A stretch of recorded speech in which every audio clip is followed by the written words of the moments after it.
සංඝ සරණ නොහොත් සංඝ චර්යාවයි කියන්නේ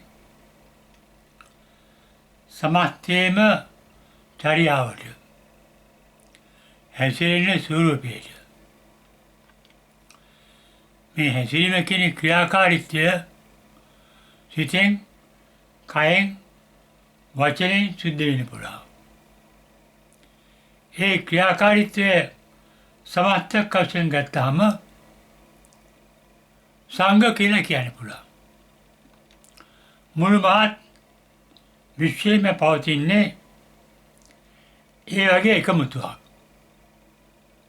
ඒ කියන්නේ විශ්වයේ කියන අවකාශයක් නැතුව ඒ අන්තර්ගතය වෙන ක්‍රියාකාරීත්වයක් ඇත්තෙත් නැහැ. ඒ ක්‍රියාකාරීත්වය නැත්නම්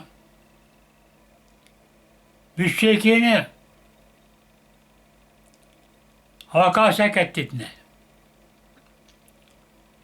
අවකාශය තේරුම් ගන්නේ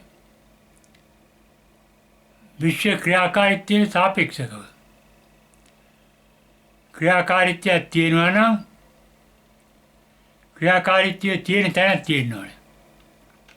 අවකාශයක් තියෙනවා, ඉඩක් තියෙන්න ඕනේ. ඉඩක් තියෙනවා නම් ඉඩක් තියෙනවා කියන්නේ ක්‍රියාකාරීත්වයට ඉඩක් තියෙනවා. ඒ විශ්වයේ පවතින ක්‍රියාකාරීත්වය හඳුනන්නේ නූතන විද්‍යාවේ පාවිච්චි වෙනවා විශ්ව ශක්තිය කියන වචනයක්. ඉංග්‍රීසියෙන් කියන්නේ යුනිවර්සල් එනර්ජි කියලා. එනර්ජි එන්නේ ශක්තිය කියලා කියන්නේ දෙයක් නෙවෙයි ක්‍රියාකාරීත්වයක්. ශක්තිය කියලා දෙයක් නැහැ. විශ්ව ශක්තිය කියලා දෙයක් නැහැ. ක්‍රියාකාරීත්වයක් තියෙනවා. හැබැයි ඒ ක්‍රියාකාරීත්වය කරන සරු බලධාරී දෙවියෙක් ඉන්නවා කියලා දේව ආගම්වල විශ්වාසයක් තිබුණට එහෙම දෙවියෙක් ඉන්න බවක්වත් දෙවියෙක් ඉන්න තැනක්වත් ඒ දෙවියන්ගේ ස්වරූපයක්වත් කොතනකවත් සඳහන් වෙන්නේ නැහැ.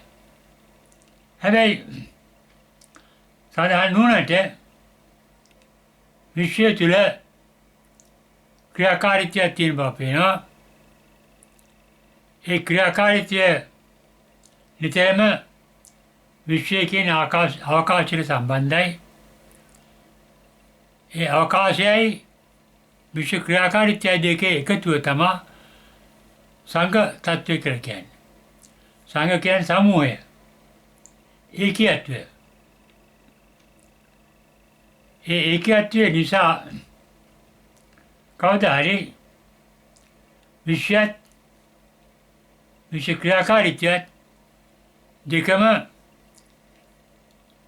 ඒකත්වයට පත් වෙනවා. විශ්වය කියන අවකාශය ක්‍රියා කරන්නේ විශ්ව ශක්තිය ක්‍රියා කරනවා. ඒ දෙකම එකට එකතු වෙනවා. ඒ එකතු වුණාම ක්‍රියාකාරීත්වයක් තියෙනවා කියන්න බෑ. ක්‍රියාකාරීත්වයක් නැහැ කියලා කියන්න බෑ. ඒ දෙකම එකමුතුවක් තියෙනවා. සංඝ කියලා. සංඝ චර්යාව කියන්නේ චර්යාව. බුදු කෙනෙක් පහළ වුණාම බුදුහාමුදුරන්ගෙන් පණ අහලා බුදුහාමුදුරන් අවබෝධ කරගත්ත විශ්ව ක්‍රියාකාරීත්වය අවබෝධ කරගත්ත පිරිසක් ඉන්නවා. ඒ පිරිසට ශ්‍රාවක සංඝ කියලා කියනවා. ශ්‍රාවක සංඝ කියලා කියන්නේ බුදුහාමුදුරන්ගෙන් බණ අහලා විශ්ව ක්‍රියාකාරීත්වය අවබෝධ කරගත්ත ඇත්තන්ට. විශ්වය පිළිබඳ සත්‍ය අවබෝධ කරගත්ත ඇත්තන්ට. ඒ සත්‍යයේ මූලික ලක්ෂණ තුනක් බුදුහාමුදුරුවෝ දක්වනවා. අනිත්‍යතා, දුක්ඛතා, අනාත්මතා කියලා. ඒ විශේෂක්තිය කියන්නේ ක්‍රියාකාරීත්වයක්. අනිත්‍යතා කියන්නේ ක්‍රියාකාරීත්වයට. ක්‍රියාකාරීත්වයක් කියන්නේ එක විදිහකට නැහැ කියන එක. දුක්ඛතා කියන්නේ එක විදිහකට නැහැ කියන්නේ තියෙන තත්ත්වෙ නිතරම වෙන තත්ත්වයකට පත් වෙනවා කියන එක. සංකත ලක්ෂණ කතෙන් ධර්මය හඳුන්වනවා තිතස්ස අඤ්ඤතත්ත්ව භවිෂ්‍යති කියලා. ඒ ක්‍රියාකාරීත්වයේ ප්‍රතිඵලයක්. හැබැයි ඒ ක්‍රියාකාරීත්වය නතර වීමට තමයි නිවන් දකින්න කියලා කියන්නේ. නිබ්බාන කියලා කියන්නේ ක්‍රියාකාරීත්වය නැහැ කියන එක නෙවෙයි. ඒ ක්‍රියාකාරීත්වයත් එක්ක සම්බන්ධතාවය නැති වෙනවා. ભેදයක් නැති වෙනවා. විශ්වයත් විශ්ව ක්‍රියාකාරීත්වයත් දෙකම ඒකීයත්වයට පත් වෙනවා. සංගත භාවයට පත් වෙනවා. ඒ තත්ත්වයට පත් වෙනම තමයි භික්ඛු සංඝ පරම්පරාවක් නිර්මාණය වෙන්නේ. භික්ඛු සංඝ කියලා කියන්නේ බුදුහාමුදුරන්ගේ බණ අහලා ශ්‍රාවක සංඝ කියලා කියන්නේ ඇත්ත අවබෝධ කරගත්ත. ඒ වුණාට කලාතුරකින් තමන්ටම ඇත්ත අවබෝධ වෙච්ච ඇත්තනුත් ඉන්නවා. ඒ ඇත්තට කියන පච්චේක බුද්ධ කියලා. බුද්ධ කියන්නේ සත්‍ය අවබෝධයට. පච්චේක බුද්ධ කියන්නේ තමන්ට පත්‍යං වෙලා. පත්‍යං කොහොමද? නිරීක්ෂණ, පරීක්ෂණ, නිගමන මගින් මෙන්න මේකයි විශ්වයේ ස්වභාවය කියන එක තේරුම් ගන්න. විශ්වයේ ක්‍රියාකාරීත්වය මේකයි. ඇතිවෙන්නේ මෙහෙමයි, ඒ ක්‍රියාකාරීත්වය නතර වෙන්නේ මෙහෙමයි කියන එක තේරෙනවා. ඒක නතර කරන්න කල යුත්තක් නැහැ.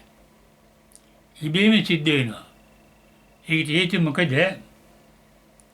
බුදුහාමුදුරගේ පළවෙනි දේශනාව වන ධම්ම චක්ක සූත්‍රය ආපු බාලම තාපසයට කොණ්ණන් තාපසයට ආබුදුනේ කියලා බුදුහාමුදුරුවෝ මේ දේශනාව අවසානයේ කියනවා යං කිච්ච සම්මදේ ධම්මා සබ්බන්ත නිරෝධ ධම්මන්ති කියලා.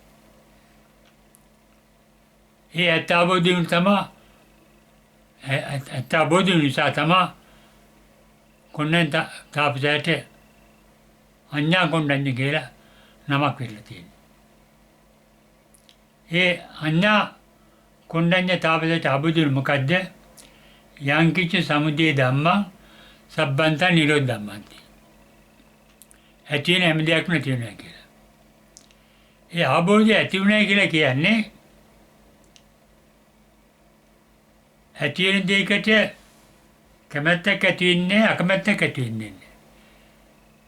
කැමැත්තක් ඇති වෙන්නේ කියන්නේ ඒ හිතේ රාගයක් නැහැ. අකමැත්තක් ඇති වෙන්නේ නැහැ කියන්නේ හිතේ ද්වේෂයක් ඇති නැහැ. ඒකට හේතු වෙන්නේ ඒව ඇති එහෙමයි කියලා තේරෙන සත්‍ය අවබෝධයපත් වෙනවා. මෝහය නැහැ කියලා කියන්නේ ඒකයි. මුලාව නැහැ කියන්නේ ඒකටයි. මෝහයෙන් තොර වීම තමයි බුද්ධත්වයට පත් වීම කියලා කියන්නේ. සත්‍ය අවබෝධයට පත් වීම කියන්නේ. සත්‍ය අවබෝධයට පත් වීම කියලා කියන්නේ විශ්වයේ කියන අවකාශයත් විශ්වය තුළ පවතින සංසාරී කියන ක්‍රියාකාරීත්වයත් සංසාරී කියන සංචරණය චරණයක් වෙනවා. සෙලීමක් සිද්ධ වෙනවා. ගමන් කිරීමක් සිද්ධ වෙනවා. ඒක සිරසතර වෙන්න පුළුවන්, තිරසතර වෙන්න පුළුවන්. නිතරම පවතින ක්‍රියාකාරීත්වයක්.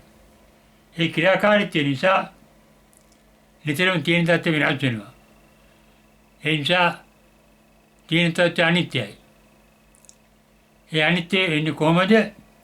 නිතරම තියෙන තත්ත්වය පවතින තත්ත්වය දූෂණය වෙලා. ඒ දූෂණයට දුක්ඛතා කියලා කියන්නේ. ඒ විදිහට තියෙන තත්ත්වය නිතරම දූෂණය වෙනකොට වෙන තත්ත්වයකටපත් වෙනකොට නිත්‍ය අනන්තතාවයක් කිසිම තත්ත්වයක ඇත්තේ නැහැ. ඒකට අනත්තතාව කියලා කියන්නේ. ඕක තමයි සමාධිය පිළිබඳ මූලික ලක්ෂණ තුන. අනිත්‍යතා, දුක්ඛතා, අනත්තතා. ඒ ඇත්ත අවබෝධ වුණාම ඇති වෙන තත්ත්වය තමයි විතරාගී චිත්ත රූපයක්. කිසිදෙයකට කැමති වෙන්නේ නැහැ. ඒ ඇටි එහෙමයි කියලා තේරෙනවා. ඒ ඇටි එහෙමයි කියලා තේරෙන එක තමයි යථාභූත ඥාන දර්ශනය කියලා කියන්නේ. ඒ හින්දා ඒ ඇටි එහෙමයි කියලා තමන් කරන දෙයක්ුත් නෙවෙයි වෙන කෙනෙක් කරන දෙයක්ුත් නෙවෙයි. ඒ ඇටි එහෙමයි කියලා ඇත්ත අවබෝධ වුණාම ඒ හිත කැමති වෙන්නේ නැහැ, අකමැති වෙන්නේ නැහැ. මුලා වෙන්නේ නැහැ. ඇත්ත තේරුම් ගන්නවා. යථාභූත ඥාන දර්ශනය පහළ වෙනවා. යථාභූත ඥාන දර්ශනය පහළ වෙනවා ඇති වෙන තත්ත්වය තමයි නිබ්බාන කියන්නේ. බැඳෙන්නේ නැහැ. අල්ලගන්නේ නැහැ. ග්‍රහණය කරන්නේ නැහැ. යමක් දැනෙන දෙයක් ග්‍රහණය වෙන්නේ චිත්තකාන්දම් වලින්. විතර ඇල්ලේ ග්‍රහණය වෙන්නේ. චිත්තකාන්දම් නැති වෙනවා. අරහත් වෙනකොට. අල්ලගන්නේ නැහැ. නිබ්බානිකින් තත්ත්වෙට හිතපත් වෙනවා. ඒ නිබ්බාන තත්ත්වය තමයි විශ්වය කියන අවකාශයත් සංසාරයේ කියන ක්‍රියාකාරීත්වයත් දෙකම ඒකත් වෙන්නේ. විශ්වය තුළ ක්‍රියාකාරීත්වය දිවිලා යන සංසාරය තුළ විශ්වය දිවිලා යනවා. ඒ තත්ත්වයට පත් වුණාම පත්වෙච්ච කෙනෙක් ඉන්න කියන්නේ බෑ. දෙම් කෙනෙක් නැහැ. හැබැයි ඒ තත්ත්වයක් නැහැ කියලා කියන්න බෑ. ඒ වගේ තත්ත්වයක් තියෙනවා. ඒ තත්ත්වය අවබෝධ වීම තමයි කියන්නේ යථාභූත ඥාන දර්ශනය කියලා. යථාභූත ඥාන දර්ශනයෙන් යුක්ත ඇත්තන්ට තමයි ආර්ය ශ්‍රාවකයන් කියලා කියන්නේ. ආර්යයන් වහන්සේලා කියලා කියන්නේ. අනාර්ය කියන්නේ ඇත්ත අවබෝධ වෙච්ච ඇත්තන්ට. ආර්ය කියන්නේ ඇත්ත අවබෝධ වෙච්ච ඇත්තන්ට. ඇත්ත අවබෝධ වෙච්ච විතරක් නෙවෙයි ඇත්ත අවබෝධ වෙන මාර්ගයේ ගමන් කරන ඇත්තට ආර්යයන් කියලා කියනවා.